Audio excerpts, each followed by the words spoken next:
When you think about Disney, what is the first thing that comes to mind? Is it this, or that, or even some of these? Well, it doesn't really matter. Disney is one of the largest animation and entertainment companies out there, and the Walt Disney Company, the entity that bears its name, was once a pioneering 2D animation studio here in the West from its early days. Their movies and shows had complex stories with multi layered and faceted characters, stories that had an organic feeling to them, as opposed to the manufactured and soulless ones that their live action remakes now have. Back when Disney was releasing its final stretch of 2D animated movies in the early 2000s, before making the hard pivot towards 3D and or CGI animated movies, those movies served as time capsules of what Disney was capable of producing before. One such movie that stands out to me personally is 2003's Brother Bear. I became interested in speaking about Brother Bear after coming across an animation short created by one of the co-directors of Brother Bear on his YouTube channel. If you haven't seen it, I totally recommend checking it out. It's called Snow Bear, and it can be found on the Art of Aaron Blaze YouTube channel. The creation of Brother Bear, from idea to concept, to paper to the screen, is an interesting story that I felt compelled to share, and ultimately, it leads to a story about empathy and the importance of walking in another's paws or shoes, if you will, to truly understand where they come from and hopefully to coexist with one another regardless of differences. Brother Bear was directed by Aaron Blaze and Robert Walker and was written by Tab Murphy, Lauren Cameron, David Hazelton, Steve Bensich, and Ron J. Friedman. After the success of The Lion King, released in 1994, Disney chairman and CEO of the time, Michael Eisner, pushed for more animal-centric animated features. He suggested a North American setting, taking particular interest or inspiration from an original landscape painting by Albert Bierstadt that he purchased. For the characters, the hero would be a bear, the king of the forest. At the time, the original idea, which was King Lear inspired, centered around an old blind bear who traveled the forest with his three daughters. In 1997, veteran animator Aaron Blaze joined the project as director, as he wanted to be attached so that he could animate bears, and was soon joined by co-director Robert Walker. Because Blaze desired a more naturalistic story, Blaze and producer Chuck Williams produced a two-page treatment of a father-son story in which the son is transformed into a bear, and in the end remains a bear. Thomas Schumacher, then president of Walt Disney Feature Animation, approved the revised story and proclaimed, "This is the idea of the century." Tab Murphy, who had co-written the screenplays for The Hunchback of Notre Dame from 1996, Tarzan from 1999, and Atlantis, The Lost Empire from 2001, came on board to write an early draft of the script. After the project was greenlit, Blaze, Walker, and the story artists embarked on a research trip in August 1999 to visit Alaska, where they traveled to the Valley of 10,000 Smokes and Kodiak Island. They also traveled through Denali National Park and the Kenai Firth National Park, where they visited Exit and Holgate Glacier. A year later, the production team took additional research trips to the Yellowstone National Park, Grand Teton National Park, and the Sequoia National Park. Around 2000, the story evolved into a tale in which the transformed Kenai is taken in by an older bear, Grizz, who was to be voiced by Michael Clark Duncan. However, Blaze explained that we were struggling with the story, trying to get some charm into the film, so we turned Grizz into a cub named Coda, who was voiced by Jeremy Suarez. Because Blaze, Walker, and Williams enjoyed Duncan's vocal performance, Tug, the de facto leader of the Bears at a salmon run, was written into the film. The creative team took inspiration from indigenous cultures, myths, and legends. Specifically, there was an inherent tale of people transforming into animals as a means to learn life lessons, and was this tale that the team decided to incorporate into their story. Now that we have gone through the process that Disney and the creative team behind Bird Bear went through when developing the film, we can now go into the story of the film that was their finished product that we received on the silver screen.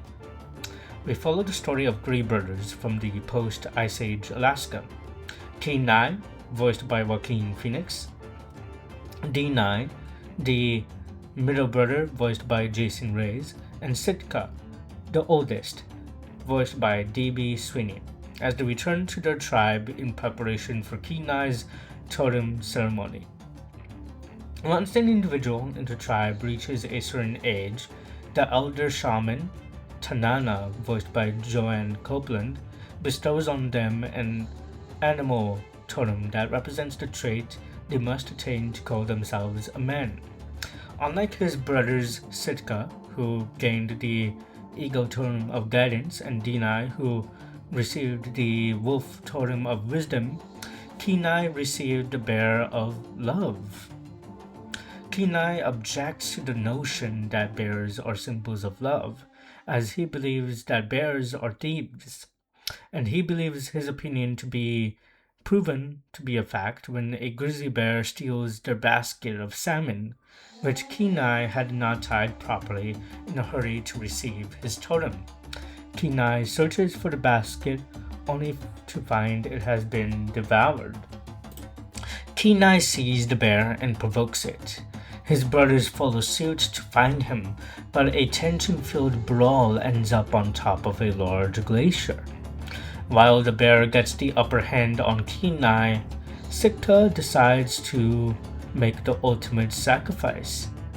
He sacrifices his life in order to save his brothers by stabbing his spear into the glacier to dislodge it,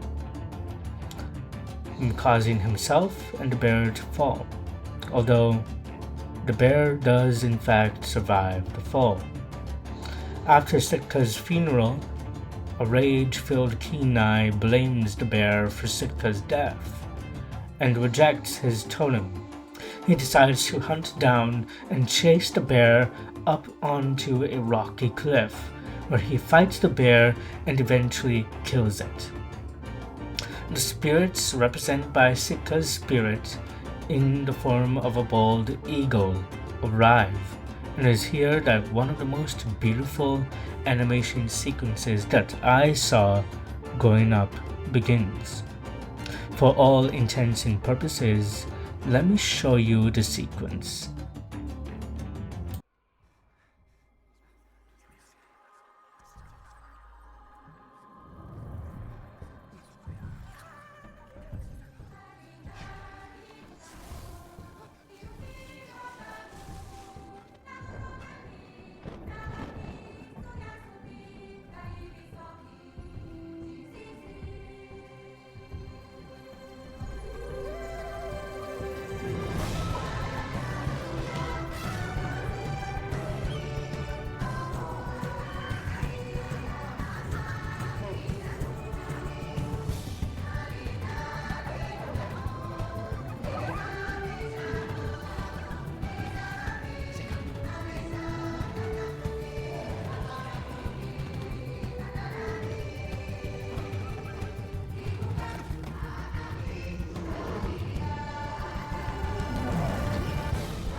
As seen in the sequence, the bear was taken by the spirits and its body evaporated, and in its place, Kenai was transformed into a bear.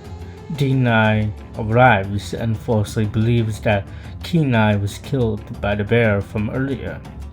Kenai falls off the cliff and down some rapids but survives, and it is here that Denai vows to avenge Kenai. Kenai comes to as Tanana heals him and realizes that he has changed. Although Tanana cannot comprehend Kenai's words, she suggests he journey to the mountain where the lights touch the ground to find Sitka and return to being human, but only after he makes amends for his deeds. She then disappears without explanation.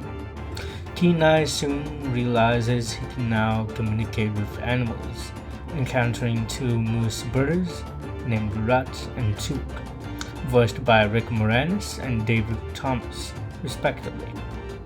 Kenai gets ensnared in a trap, but is rescued by a sociable bear cub named Koda. After the nearly escape, Denai, who is still oblivious to the fact that the bear he is chasing is actually Kenai, Koda tells Kenai that his mother is missing. They strike an agreement. Kenai will guide Koda to an annual salmon run, and afterward the cub will take Kenai to the nearby mountain. Throughout their journey, the pair develop a brotherly bond and are accompanied by Rut and Took, even riding on the backs of a herd of woolly mammoths. Eventually, Kenai and Koda continue their trek on foot. After facing another challenge with Denai in a volcanic region, Kenai and Koda finally arrive at the salmon run, where many bears live together, like a family, led by Tug. Kenai adapts to his new environment and enjoys his time with the other bears. During a storytelling session among the bears, Koda narrates an experience involving his mother, who recently confronted human hunters on a glacier. This tale reminds Kenai of the struggle he and his brothers faced with a bear that ultimately resulted in Sitka's death. This year, I watched my mom in a life and death struggle against all odds, battling possibly the most fiercest creature on the face of the earth. Okay, who's next? What? Wait a minute. I think we all want to hear the rest of that one, Coda. I thought you might say that. Let's see. It was probably the 5th or 6th most coldest day in my entire life. Me and Mom were eating fish, having a great time, when all of a sudden, she pushes me into the bushes and tells me to be real quiet.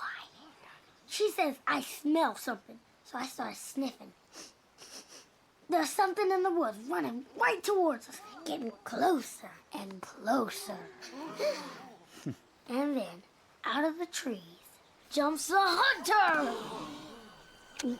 And now, there's nowhere for Mom to go. The monster has her backed up against this giant glacier! The monster attacks! Ha! But Mom's too quick for him. And before he can do it again, she stands up real big and yells, "Go away!" Kenai! Then Mom smells more of them. There's a whole pack coming right at her. Sitka, no! The bear! So she runs out to stop them before they can get to me. And they're all around her, poking her with sticks. The whole thing broke and it fell into the water. There was ice everywhere. She couldn't hold her breath any longer before, pow! She burst out of the water. I've never been so scared in my life. Going after the bear. Coda? Because of that monster! Whoa, fell off a glacier? I've never seen anything like that. Can you imagine? Kenai, what's the matter, Kenai? Coda, so what happened next? Was she okay? Oh, yeah. Hey, Kenai, what's Takes more wrong? than that to stop my mom. Where you going? She got out of the water okay, but that's how we got separated. Right after that, I met Kenai. Kenai? leading to him realizing that Koda's mother was the very bear he had killed. Overwhelmed with guilt for his actions, Kenai runs away in distress, but Koda soon catches up to him. Feeling dejected, Kenai reveals the painful truth to Koda, who then flees heartbroken, prompting a sorrowful Kenai to head towards the mountain. Meanwhile, Rut and Took, having experienced a disagreement, reconcile in the presence of Koda, which allows him to find it in his heart to forgive Kenai. Denai corners Kenai on the mountain, but Koda interrupts the fight by stealing Denai's spear.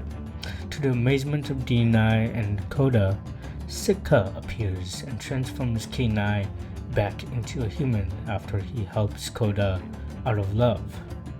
Kenai, however, requests that Sitka change him back into a bear with Denai's help, after recognizing that Koda needs him due to his own error. Sitka obeys and Kenai transforms back into a bear.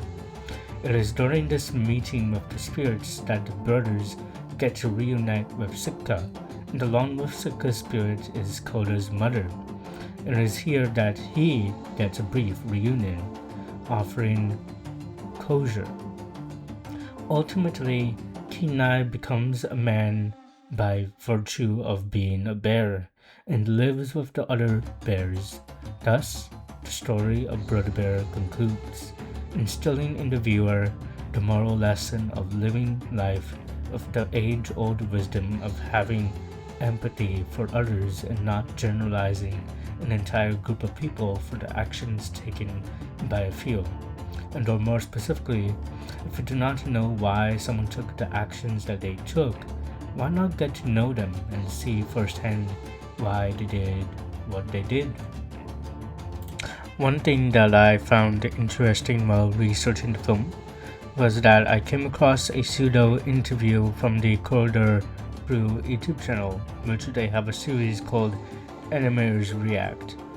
And it was in the 15th episode of this series that they had the honor and privilege of having Aaron Blaze on the show, and to give some insight into his career, and specifically he spoke about Brother Bear and his fascination with bears.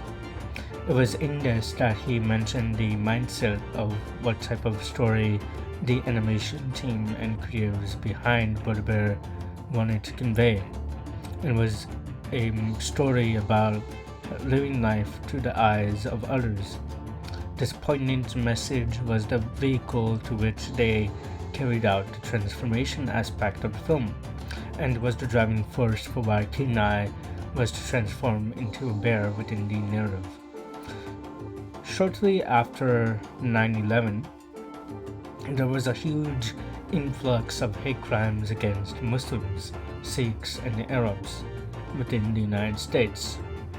This huge influx of hate crimes really affected Blaze, as it made him think of how sad it was that people who were simply living life were being antagonized for the actions of few bad men. He spoke with the story team about these events, and they had an emotional dialogue regarding it.